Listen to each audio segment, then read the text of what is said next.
Сәлеметсіздер ме? Музыка сабағына қош келдіңдер. Бүгінгі біздің сабағымыздың тақырыбы біздің оркестр. Оқу мақсаттары, сабақ мақсаттары. Жақсы, ендеше амандасып алайық.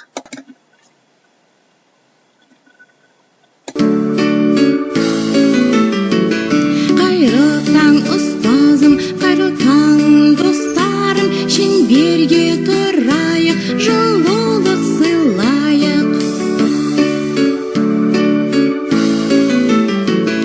Доброе утро, учитель, доброе утро, друзья.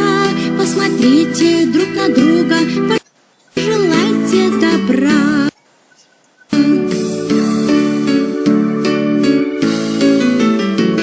Good morning, good morning, good morning to you. Good morning, we are glad to see you.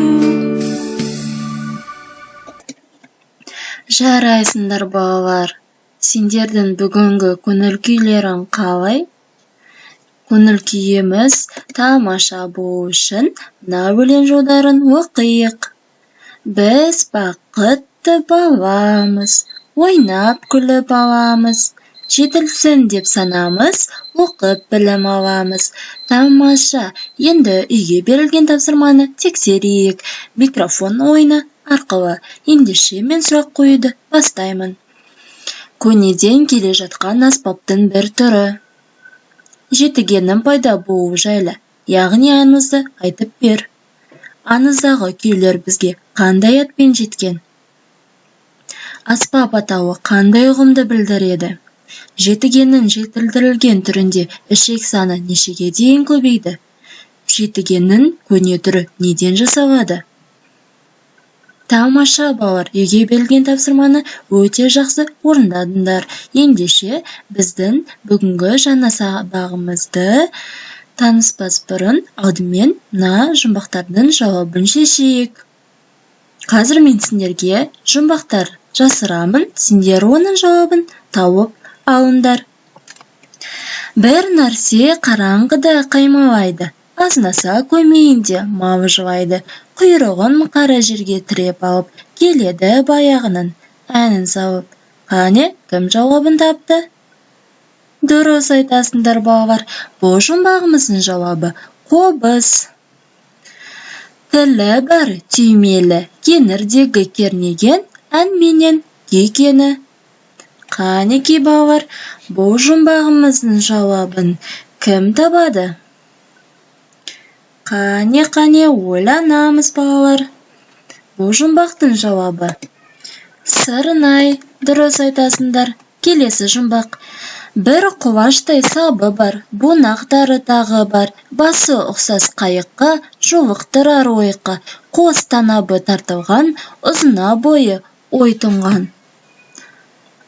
Дұрыс айтасыңдар балалар. Бұл жұмбағымыздың жауабы домбыра. Бұл жұмбақтың жауабы домбыра. Кепкен жарғақ, шеңберге керілген, соқсан сарнап, үн шығады төгілген. Қане, кім жауабын тапты? Дұрыс, бұл жұмбағымыздың жауабы барабан.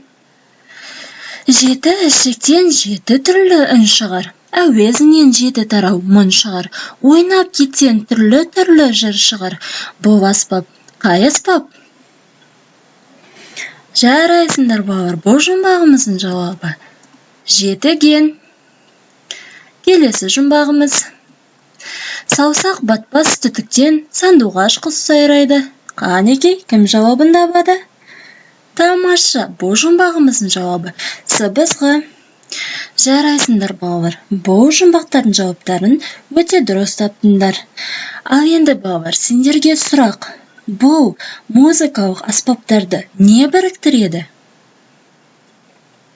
Тамаша, дұрыс, музыкалық аспаптарды оркестр біріктіреді. Ал оркестр дегеніміз музыкалық шығарманы әртүрлі аспаптарда қосылып орындайтын музыканттар ұжымы. Сонымен біздің бүгінгі сабағымыздың тақырыбы біздің оркестр деп аталады. Енді балалар, біз оқулықпен жұмысымызды атқарамыз.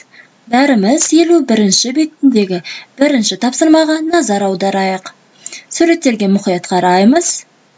Суретте бізге не берілген екен?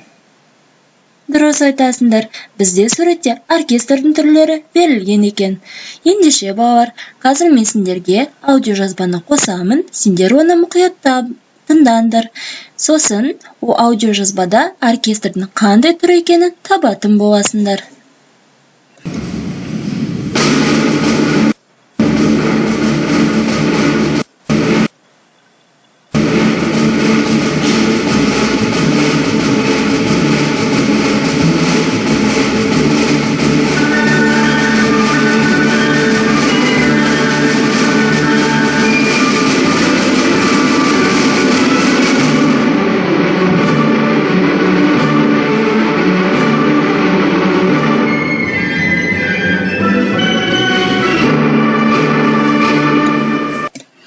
Балалар, бұл оркестрдің қандай түрі екен? Дұрыс айтасыңдар, бұл симфониялық оркестр. Ал енді келесі оркестрдің түрін тыңдайық.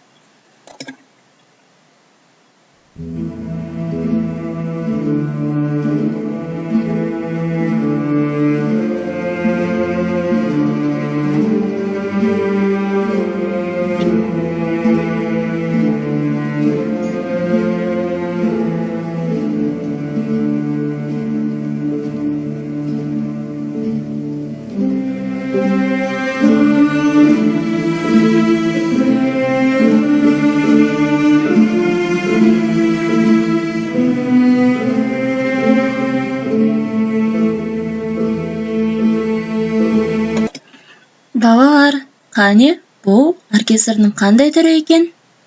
Тамаша, дұрыс айттыңдар, бұл халық аспаптар оркестрі. Ал енді келесі оркестрдің түрін тыңдайық.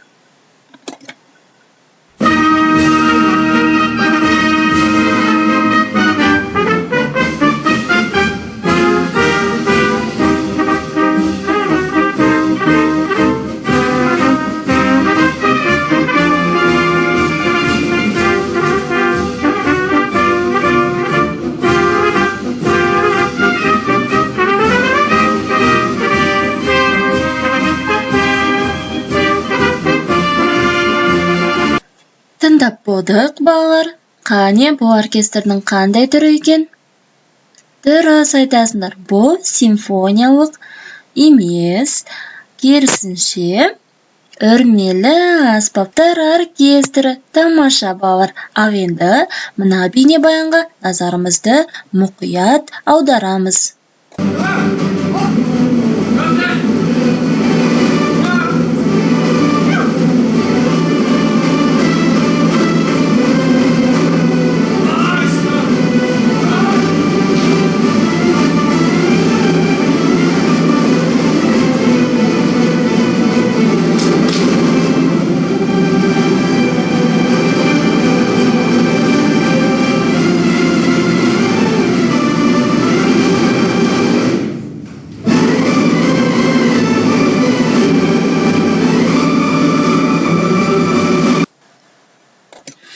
Балалар, жаңа тыңдалған бейнебаян арқылы біз жалпы оркестр қалай дыбысталатынын тыңдап көре алдық. Ендеше балалар, бейне жазбадағы және суреттердегі оркестр түрлерін айтайықшы. Дұрыс. Келесі сұрақ. Халық аспаптар оркестрінің басқа оркестрлерден ерекшелігі неде? Тамаша, балалар, өте жақсы. Енді балалар, қазір біз топтық жұмысты орындайтын боламыз. Мен сендерге Құрманғазының балбырауын күйін қосатын боламын.